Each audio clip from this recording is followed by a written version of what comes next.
My condition's been lifelong. I was basically born with digestive issues that have just exacerbated. In the early 90s, I had a blocked intestine. Things went downhill from there. I was put on a medication called Reglan, and that created neurological issues. I now have esophageal dyskinesia. They had to wrap my esophagus because I had a growth in it that's considered premalignant. That created other issues. I ruptured out, and they had to patch 4 hernias once, and then they gave up and patched the entire abdominal area. That has since now hardened. It's been recalled, but it cannot come out. It's like having a metal corset on. The esophageal dyskinesia, they have to treat with Botox injections every 6 months. The marijuana helps it relax. It enables me to swallow. When I use the sprays with the vapor and things like that, it also relaxes. I also have tardive dyskinesia from the Reglan, so it helps relax that.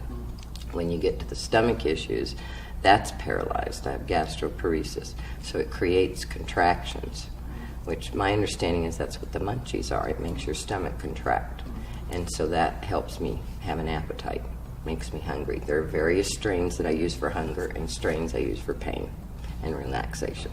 When you get to my gut, I also have dysmotility of the bowel, and it's paralyzed, and that has evolved into a prolapsed rectum.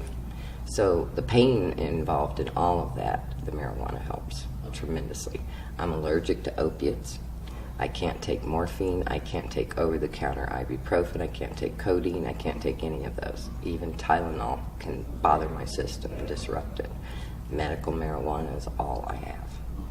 And so far, when I first got my license, that was in June, I was down to 98 pounds because of all this. I'm back up to, I waver between 104 and 106. So in my mind, I gained 8 pounds. And that was within a month. And I'm hungry. So, yeah. And I'm not grimacing. You're not seeing the grimace that most people see when I'm out in public. So that's a huge relief for me. Because people don't take it well. They think I'm angry. And I'm not an angry person at all. So, they were telling me if I don't get some calories in me, last October we all agreed I had about 18 months based on my rate of deterioration. I'm what you call chronically wasting from all these neurological issues.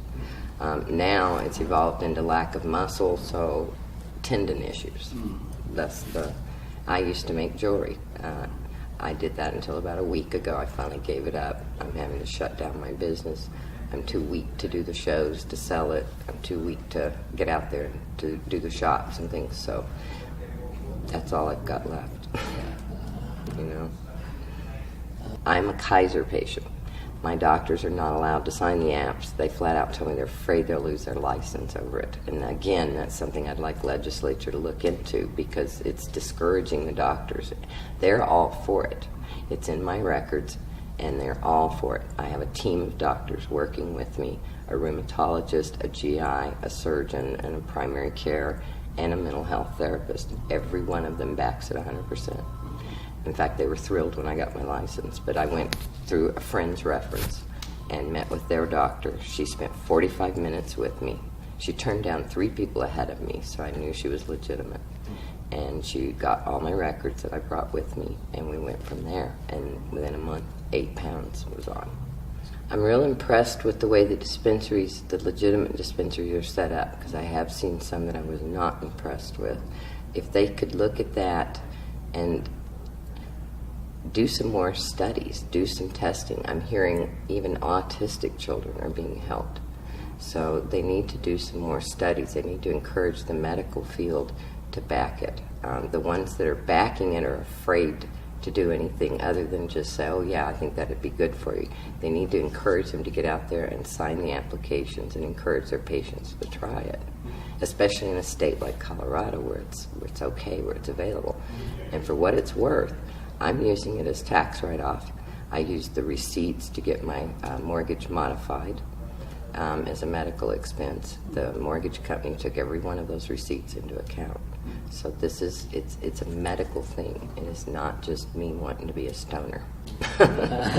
Sativas, because of my neurological disorder, I had to learn this. Sativas tend to make it more intense. I go haywire. I get my heart racing. My understanding is it works on the cerebral part of the brain. Therefore, the sense of euphoria and it's like speed for me.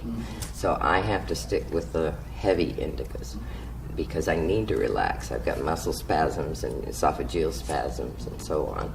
So I need to be able to relax all that. And the heavier the indica, the better. And the pain too, probably. Pain, definitely pain. It's nausea. I have, motion sickness. It controls all of that. I wouldn't have been able to ride in the car to get down here today.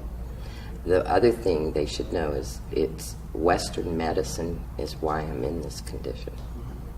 Pharmaceutical medicines and things like that I have been told, no, you can no longer have.